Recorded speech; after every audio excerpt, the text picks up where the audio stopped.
उधर इजरायल और हमास की जंग से पूरी दुनिया को जिस बात का डर खाया जा रहा है वो होती नजर आ रही है। इजरायल और हमास की लड़ाई गाजा पट्टी से निकलकर पूरे पश्चिम एशिया में फैलती दिख रही है और इजरायल का दोस्त अमेरिका जंग का निशाना बना है। 2 दिन पहले इजरायल पहुंचकर अमेरिकी राष्ट्रपति बाइडेन ने हर कीमत पर उसका साथ देने का ऐलान किया था। इसलिए 48 घंटे के अंदर ही अमेरिका को इजरायल का साथ देने की सजा मिल गई और पश्चिम एशिया के देशों सीरिया और इराक में अमेरिकी सेना के अड्डों पर ड्रोन और मिसाइल अटैक हो गए, जिसके बाद इराक के उस एयरबेस के अंदर एक के बाद एक जोरदार धमाके होने लगे। इराक में अमेरिका के जिस ऐन अल असद एयरबेस पर ड्रोन चलाए गए वो इराक की राजधानी बगदाद से 233 किलोमीटर दूर है। ये एयरबेस इतना अहम है कि ईरान भी उस पर हमले कर चुका है और वो आतंकी संगठन ISIS के भी निशाने पर रहा है। लेकिन अकेला ऐन अल असद एयरबेस ही टारगेट नहीं बना, बल्कि उस पर हमले से कुछ घंटे पहले बगदाद इंटरनेशनल एयरपोर्ट के पास भी अमेरिकी फौज के एक मिलिट्री बेस पर रॉकेट फटे थे और 2 दिन पहले भी इराक में अमेरिकी सेना पर ड्रोन अटैक हुए थे, जिनकी बाकायदा धमकी तक दी गई थी। गाजा पर हमलों की वजह से इराक के सबसे बड़े धर्मगुरु ने पूरी दुनिया से इजरायल के खिलाफ लामबंद होने की अपील की थी।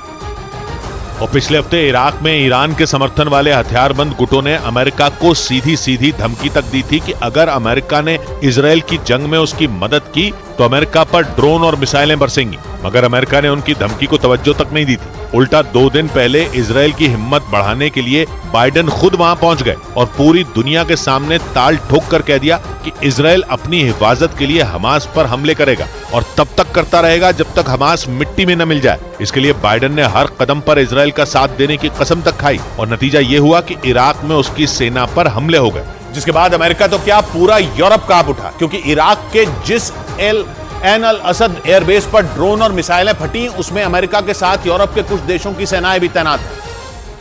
यानी एक हमले से अमेरिका के साथ यूरोप तक को धमकी दे दी गई कि वो इजरायल का साथ छोड़ दे। इसलिए यूरोपियन कमीशन ने भी अमेरिका को चेताया कि इजरायल और हमास की जंग की आंच दूर तक जाने का खतरा वाकई असली है। इसलिए इजरायल और उसके पड़ोसियों के बीच बातचीत जारी रहनी चाहिए। मतलब यूरोप को भी डर लग रहा है कि कहीं इजरायल का युद्ध उसके आसपास मौजूद मुस्लिम देशों तक न फैल जाए, क्योंकि यूक्रेन की जंग की वजह से पहले ही यूरोप अपने हाथ जलाए बैठा है और उसके कंधों में एक और जंग का बोझ उठाने की हिम्मत नहीं है। मगर अमेरिका अपने कदम पीछे खींचने को तैयार नहीं। हालांकि वो हाई अलर्ट पर जरूर है और उसने दुनिया के हर कोने में मौजूद अपने नागरिकों को सतर्क रहने की चेतावनी भी जारी कर दी, क्योंकि उसकी सेना पर सिर्फ इराक में ही धावा नहीं बोला गया, बल्कि इजरायल और पड़ोसी सीरिया में भी अमेरिकी फौज पर हवाई हमला किया गया, जो कि दक्षिण पूर्वी सीरिया में अल तन्फ मिलिट्री बेस पर तैनात थी। अल तन्फ बेस पर 2 ड्रोन गिराए गए। ये वो अड्डा है जहां अमेरिका की सेना और सीरिया की सरकार के विरोधी लड़ाके ऑपरेट करते हैं।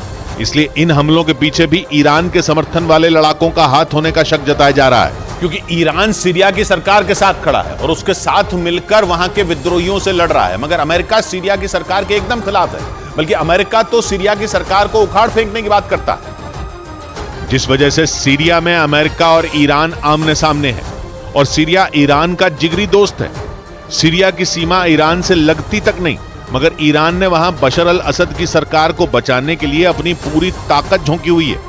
12 साल से जारी गृह युद्ध के बावजूद सीरिया के राष्ट्रपति बशर अल असद की सरकार अगर टिकी हुई है तो वो सिर्फ ईरान की वजह से है, क्योंकि ईरान के लड़ाके वहां सीरिया की सरकार की तरफ से लड़ रहे हैं। मगर अमेरिका सीरिया में इसलिए कूद पड़ा है ताकि वहां से आतंकी संगठन ISIS का सफाया कर सके। इस काम के लिए अमेरिका के 900 सैनिक सीरिया में तैनात हैं। ईरान के पड़ोसी इराक में भी अमेरिका के 2500 सैनिक ISIS से ही लड़ने के लिए जमे हुए हैं और इराक में भी ईरान का अच्छा खासा दखल है। उसके समर्थन वाले लड़ाकों के कई गुट इराक में एक्टिव हैं, जो अमेरिका की सेना पर धावा बोलते रहते हैं।